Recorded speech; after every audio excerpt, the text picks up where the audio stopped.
problems related to the IPv4 routes exchange in EIGRP. You know that in EIGRP, first, between the router 1 and router 2, we are experiencing the EIGRP neighborship. After that, the R1 and R2 should inform each other about the networks that they have on their topology table as the best routes, okay? And after that, they can choose the best path now and inject the best path to the routing table. You have learned about the detail of this exchange previously in this video, in this series of videos, okay? But for some reasons, maybe you experience that in the routing table of R1, in the topology table of the R1, we don't have some expected routes, okay? What are the problems? What is the reason of the problem?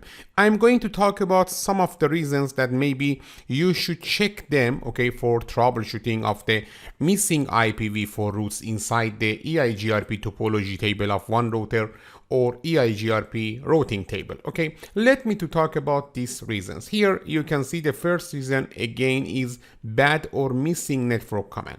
You have learned about the network command. You know that the effect of network command is enabling EIGRP on one interface, but you know that when we are enabling EIGRP on this interface, okay, we have some features related to the for example, the hello message of EIGRP, and also you know that after exchanging the hello, because here we have EIGRP, okay, as the for example, routing protocol, the address of this interface should be sent to the router 2. Let me to give you one example. Look at here. Assume that on the loopback 0, here we have one loopback 0. The IP address of loopback 0 is quad 1/2. Okay. Why we are enabling EIGRP on this interface? You know that the reason of enabling EIGRP on the loopback 0 is not sending hello on the loopback 0.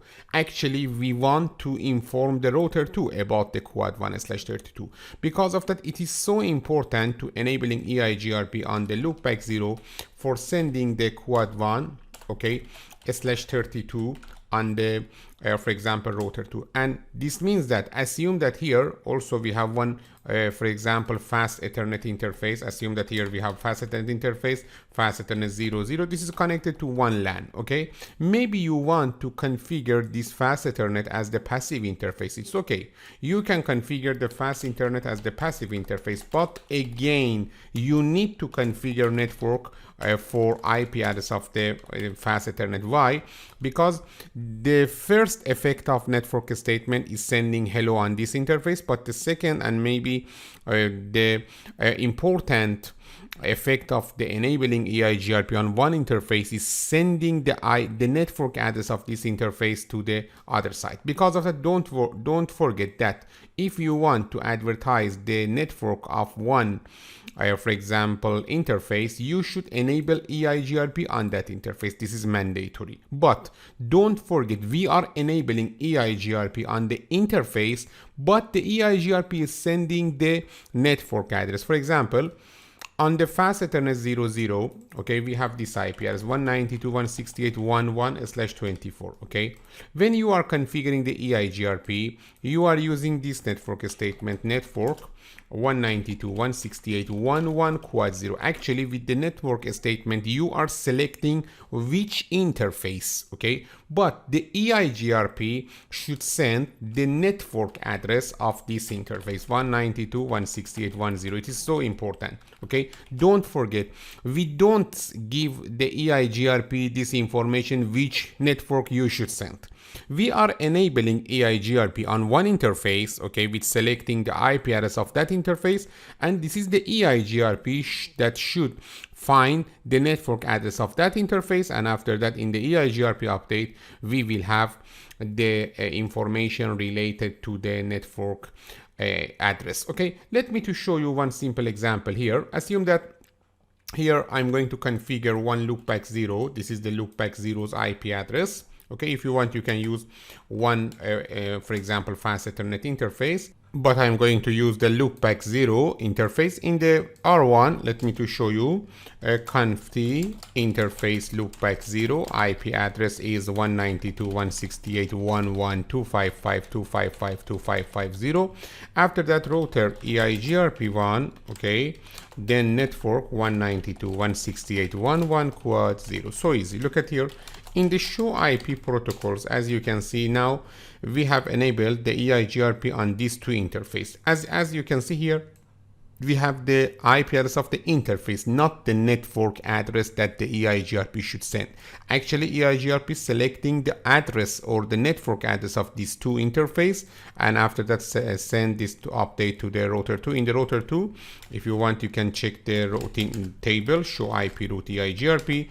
We have 192.168.10 from the EIGRP, and also in the show IP EIGRP topology, as you can see, we have 192.168.10/24 received from the router 1. Okay, about the troubleshooting of the EIGRP for IPv4 routes, okay, we should know that the network command enables the EIGRP process on an interface and inject the prefix of the network. The interface is part of into, okay, the EIGRP process. It is so important.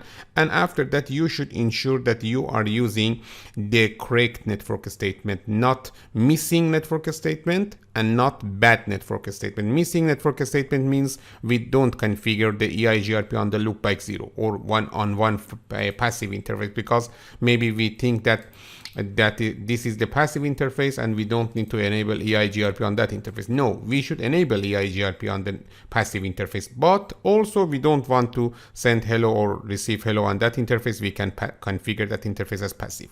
And the bad network statement is the network statement that with that network statement you don't select the IP address of the interface. Also, in the show IP interface, you can use show IP interface, for example, loopback 0, and after that, for example, if you want, you can use include, okay, include internet. Include internet means only show me the lines, include the term of the internet, means internet for IP. Look at here, you should use the internet with this I, okay, that's it. Look at here, internet address is 192.168.11/24, or if you want, you can use show IP interface loopback 0. That's it. Look at here.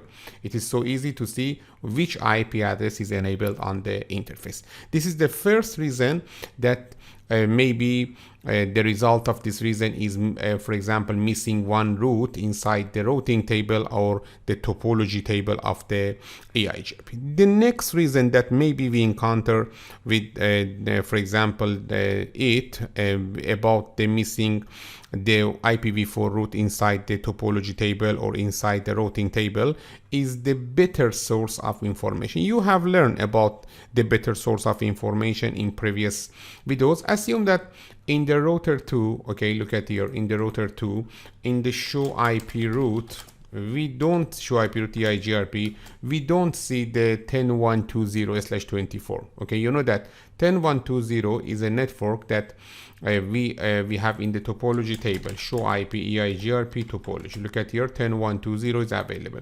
Why we don't see this, for example, this route inside the routing table? The reason is that we are learning the 10.120/24 from a better source. You know that about the connected networks, okay, we have the administrative distance of 0, okay, but about the EIGRP internal routes, we have the administrative distance of 90. Because of that, the connected networks has preference to the EIGRP internal networks. Because of that, here we don't see these routes. In some cases, the reason that we don't see the EIGRP route inside the, for example, routing table is that the administrative distance of the EIGRP is higher than the other methods. And you know that about the EIGRP external routes that you will see in future in this class is 170, and also the administrative distance of the EIGRP summary,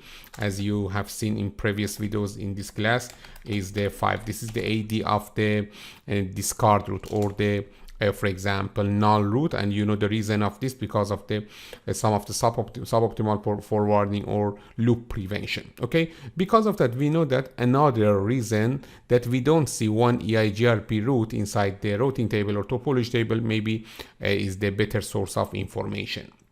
Before talking about the next reason, let me to show you one simple example. Look at here. Here we have a simple scenario. In this simple scenario, PC1 connected to this router. And here, for some reasons, we have two routing protocols in this network. And this is the 10.110/24.